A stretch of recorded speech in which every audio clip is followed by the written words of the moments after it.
So by far the number one controversial fact about martial arts is that there is a controversy over the effectiveness of modern martial arts versus traditional martial arts. And really it comes down to that UFC has proven a point when it comes to fighting that there are a few martial arts that will stand out. Those being kickboxing, Muay Thai, Jiu-Jitsu, Sambo, wrestling. Those are the big ones that have been standing out a lot in MMA. For a very good reason, because they have very simple moves that are effective and they kind of fill in the holes where a lot of other martial arts have failed. There's some martial arts that still have good standing in the UFC. For instance, karate. Karate has actually, done well. Someone like Stephen Wonderboy Thompson, he's actually a karate background, but he includes his kickboxing and a lot of his wrestling and jiu-jitsu in there, and that's where he actually excels. So he's an anomaly in there, but then there's so many other fighters that are competing that are kickboxers or boxers. They're there because they're using more modern versions of martial arts versus something traditional, like say, for instance, Taekwondo, or you got some more like Aikido, or you got karate again, but then there's some versions of karate that are not going to be excelling as well in something like UFC. So the controversy is, what's better? What should I learn? Why should I learn the traditional if I can just learn how to, beat someone up really hard with like kickboxing or Muay Thai? And they're both valid, because if I want to be able to be a fighter, I'm probably going to be choosing something like kickboxing, wrestling, jiu-jitsu, because I want to be able to learn how to hit someone hard. But it doesn't eliminate the value of traditional martial arts. And I bring that to the table because I value tradition. I also value martial arts and what they offer. And they offer a lot more than just learning how to beat someone up. There's a lot more to martial arts than just learning how to hurt someone. And that's important, because martial arts has, well, let's classify a couple things. First off, when it comes to fighting or it comes to any kind of physical conflict, there are three areas. Number one is martial arts, two would be fighting, and then three would be self-protection. And those three have their own areas, and then they can meet in the middle, and then there's some that can, like, it's kind of like one of those Venn diagrams. You got a circle here, you got a circle there, and you got a circle here, and they meet on edges on some circles, and then some of them they meet in the middle. And it's very, very difficult to meet in the middle, because you have a fine line between keeping to the tradition of martial arts and also exposing the flaws and including the necessary takedowns or necessary power that you can generate from certain positions, certain moves that don't work in real life scenarios, and then also what self-protection is and what self-defense is. Like, because it's today we look at martial arts as something that is not going to help us in the real world, and to be quite honest with you, there's a lot of things in martial arts that will not help you in the real world, and that's the sad reality about it. But then there's also a lot of things in martial arts that do help you in the real world. To name a few, it's a lot to do with the mental part of martial arts that really prepares you for the level of self-protection, because martial arts first puts you in a good mindset of training. You're disciplined, you're focused, you're working towards a good goal.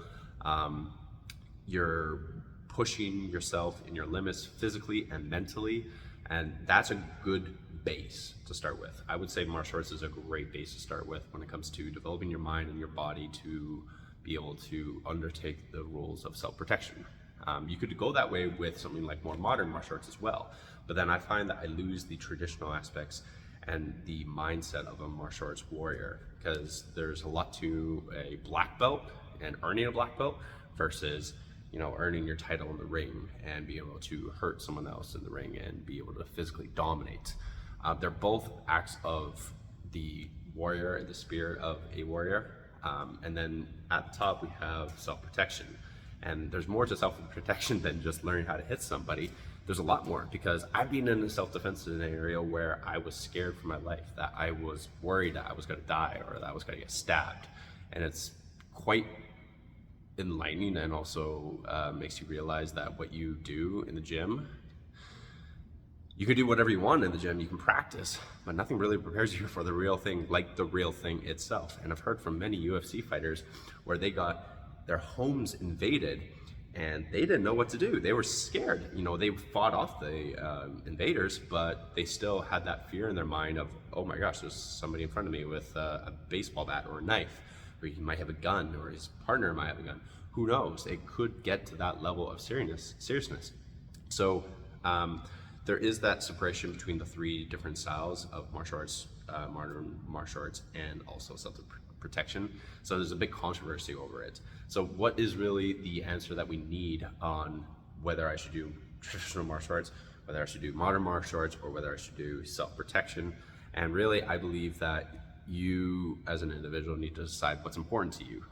Is it important to you to learn how to walk confidently down the street and know that you can physically maim or destroy somebody and just them coming up to you, and all you do is stand there, and then they come close and you whack, you hit them hard, and they're down on the ground? And that would be leading more towards something like martial arts, or MMA, because you learn how to strike hard, you learn how to deal with that intense conflict of a one-on-one battle. Now, keyword is one-on-one. Self-protection has more to it than that. It has an inclusion of multiple attackers. It possibly could. It also has inclusion of knives. It has inclusion of guns and bats and somebody throwing dust in your eyes, or someone throwing you into a wall, or throwing any object at you, because that's self-protection. It could be anything. It's the real world. So that's where there's a fine line of learning how to defend yourself in the ring, or learning how to defend yourself in theory with martial arts, and then also putting it into real practice in the real world. So how I kind of like lived my martial arts life is I started off believing that my martial arts was the way, the only way to how to defend, and then I quickly realized once I started, fighting boxers or Muay Thai fighters, I was like, well, this is different. Now I'm getting my legs chopped. And then afterwards I found that, people were grappling me and throwing me to the ground. And I was like, okay, well, I need to learn jiu-jitsu now. And then also I had the realization that dealing with knives is not just as simple as block, hit them, knee strike, control the arm, disarm. It's all great in theory and it looks good in practice, but there's been a lot of, media coming out of these martial artists and these YouTubers who do these experiments, and they find that it's not as easy as it looks. And these are trained martial artists who know what they're doing, but then they try to disarm somebody, they try to defend themselves against someone with a knife at full 100% capacity. They're wearing full body armor gear and everything, but then they still can't deal with it because they're so focused on the knife, and they're trying to use their martial arts moves, or their triangle chokes, or their wrestling abilities, but they're so fixated on that knife because it is a threat. It is going to stab and impale you and make you bleed. So that's the number one priority, and you focus so much on it.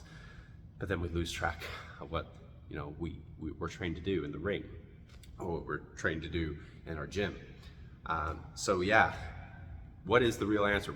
What should we do? Well, as I said before, it comes back to the individual. What is your goal? What is your purpose in martial arts or fitness or in health? Most of the time people come in and they want to learn self-defense, which I really love to give my version of it.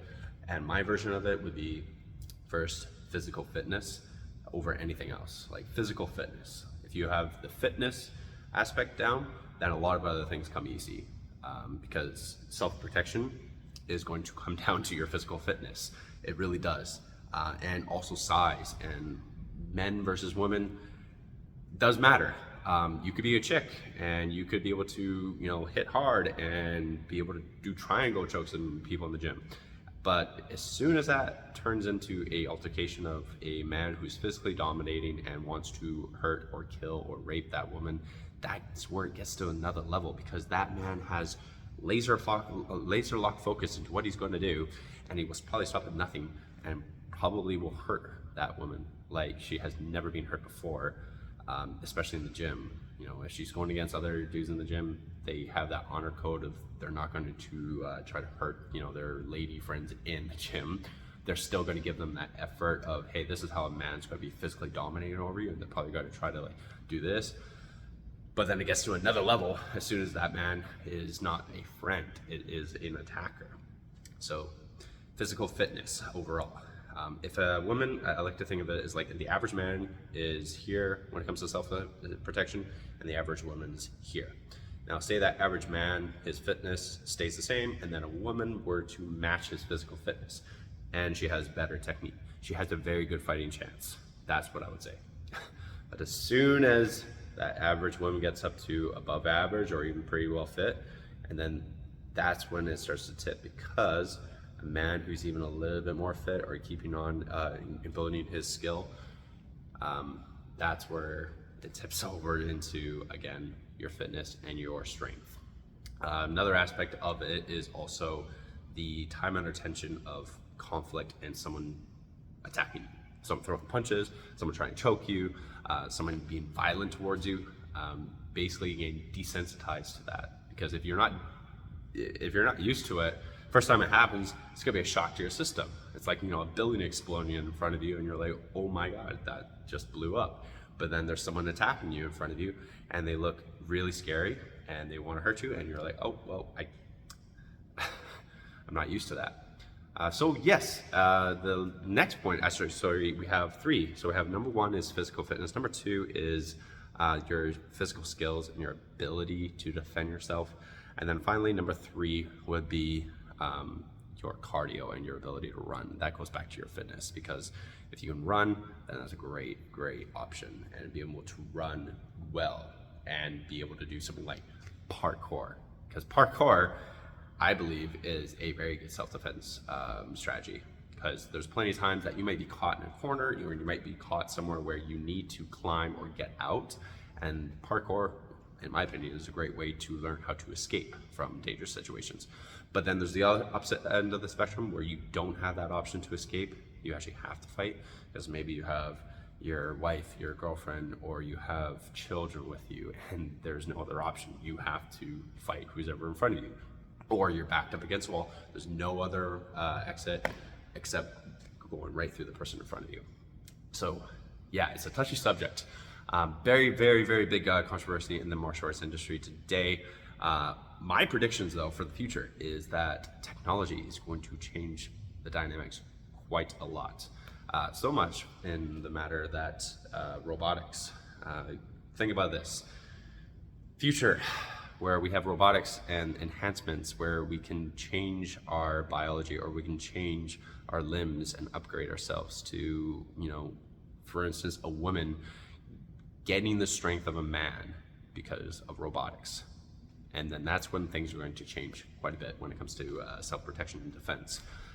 Plus, there's going to be so much more security-wise, like cameras are going to be everywhere. It doesn't mean that crime's not going to happen, but there's going to be like robo-cops walking around. There's going to be a lot more strict law enforcement on things like that. And obviously there's going to be the bad people who will have their upgrades as well with technology. So things are going to change in the future when it comes to how we defend ourselves and also how self-protection is taught. I don't believe martial arts will ever die, in the sense that we will always want to learn from a human being, and we will always want to have that connection with our sensei or our instructor. So that's never going to die. But how we defend ourselves and how self-protection is taught will definitely change in the future. So anyways, that was my little ramble about how we have a really controversial topic in martial arts today. Thank you so much for joining me on this little topic. Hopefully you guys want to stay for more, because I got a lot more information, a lot more topics, and a lot more things I can go over. But we're going to end right off there. Just make sure you send a like to the video, and you also subscribe. I'll see you guys later. Take care.